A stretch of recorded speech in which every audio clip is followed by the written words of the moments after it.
I'm Rosy. And I'm Jim. And this is Cruising Sea Venture. This is episode 3 in our weekly update series. If you haven't watched episodes 1 and 2, you might do so. It'll help it flow better, but of course that's not necessary.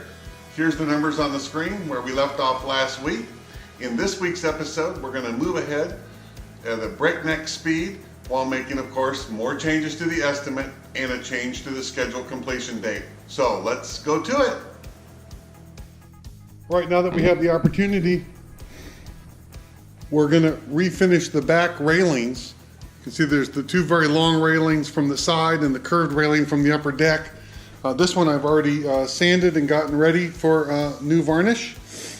Initial sand is just a 120 grit to remove a couple layers of varnish, smooth it all out. We also have some imperfections or spots like this where the the varnish has been damaged, and so we'll sand those down to bare wood, reprime. And then 4 or 5 coats of varnish with a 220 grit sand in between each coat.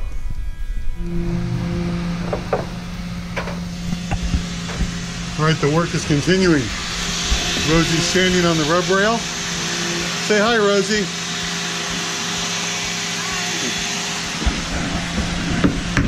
Work continues around the rest of the boat.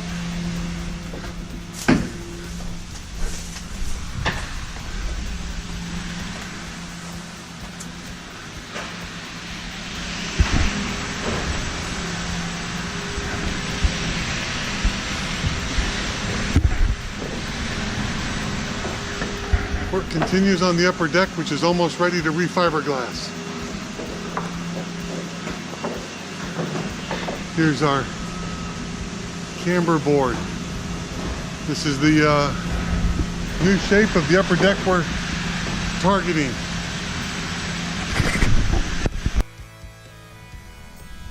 All right, we're here in the salon. We're playing with different pole configurations, and we just have a piece of 2-inch stainless pole here. It's not the correct diameter, not the correct thickness, wall thickness, but it's just giving us an idea. So real quick in here, the architect called out for a 1 3/4 inch pole with 120 thousandths wall thickness.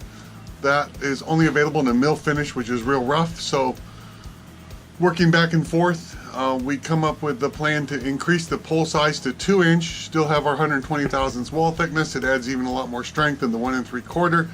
But most importantly, it's available pre-finished and with a mirror finish, so we don't have to do that in-house, which saves a bunch of labor cost. So it's going to allow for a reduction in our estimate of about $1,400. Here in the salon, we've planned the new plywood ceiling that's going to have 5 coats of high gloss paint.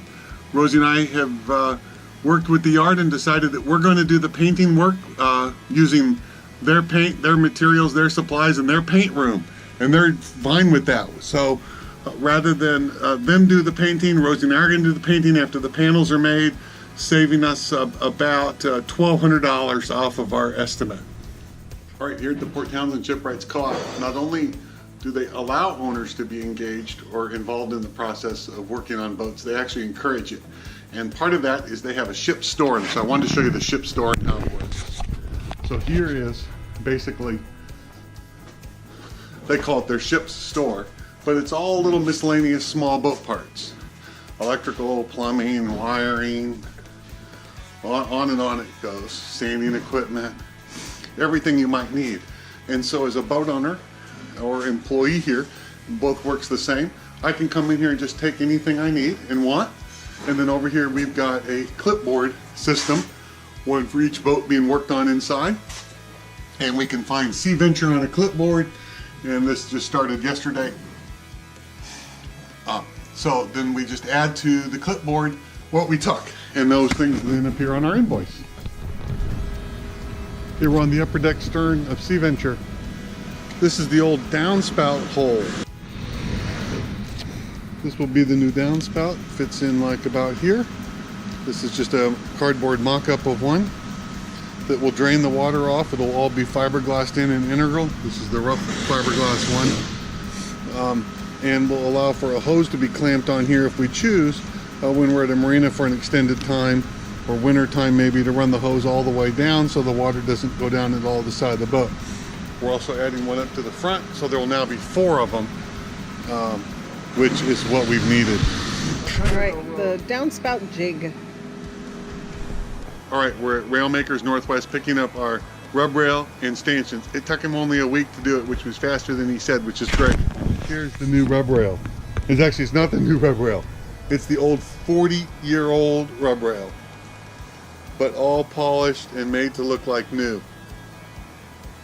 He made a point that it was held on before with 304 stainless steel screws, and we are not to do that, but upgrade to 316 stainless steel screws that will not rust.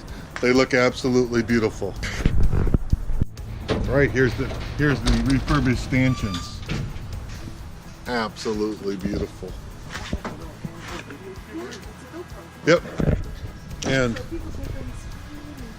he has marked on the end of each stanchion where it is. So this is a P1.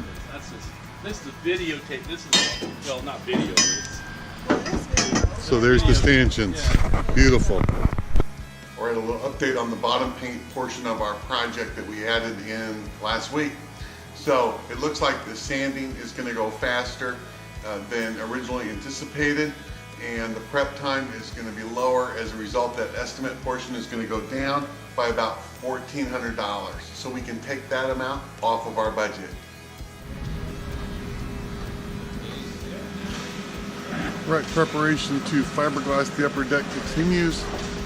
The new little downspouts are epoxied in. Preliminary holes are all filled where we did core samples and stuff.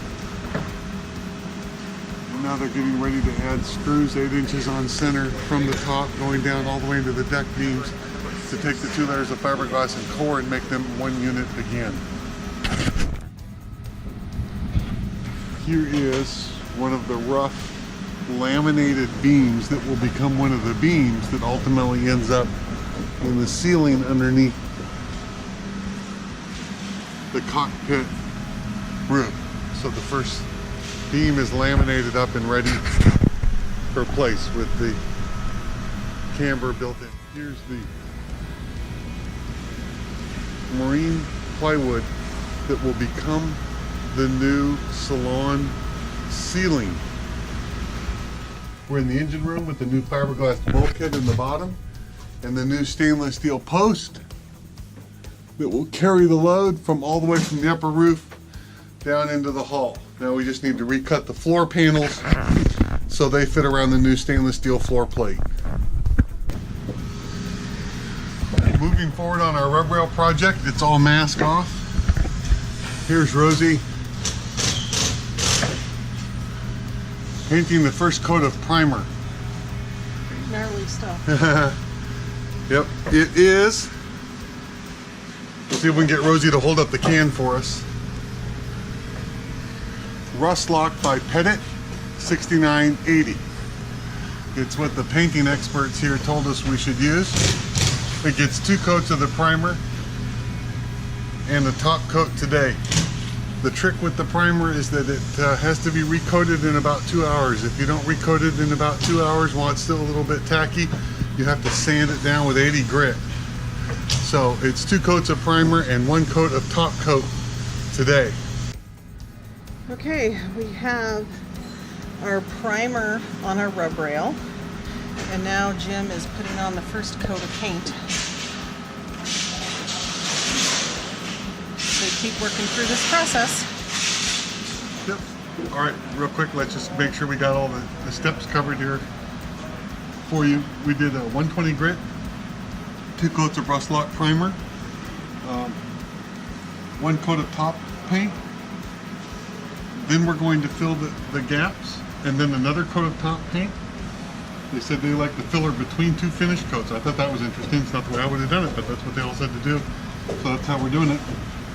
Then 320 sand, and then the final top coat. So in the end, 2 coats of primer, 3 coats of top.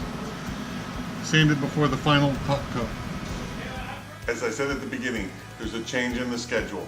The original schedule had us planning to relaunch Sea Venture on November 22nd. That's now been revised to November 17th. Yes, we're actually moving a little bit ahead of schedule so we can change that planned relaunch date. Oh yeah. Yeah, hey Kirby. Get me gooey. So this is Kirby taking all these individual pieces of wood and making up our laminated beam. The second beam for the cockpit roof. Right here's the second cockpit beam, laminated up and drying. That's the beam there at the end.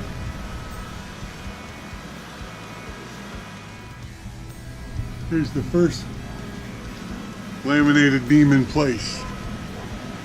Epoxy's still drying on it. When it's all done, we'll varnish this new beam. Thanks for joining us for Refit Episode 3. Here are the updated numbers. We will get another episode out next Wednesday to share with you what happens this week. And in the meantime, we want to thank you very much for your comments. We really appreciate them and enjoy reading them and sharing our plans with you.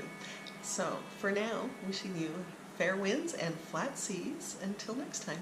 Thanks for joining us.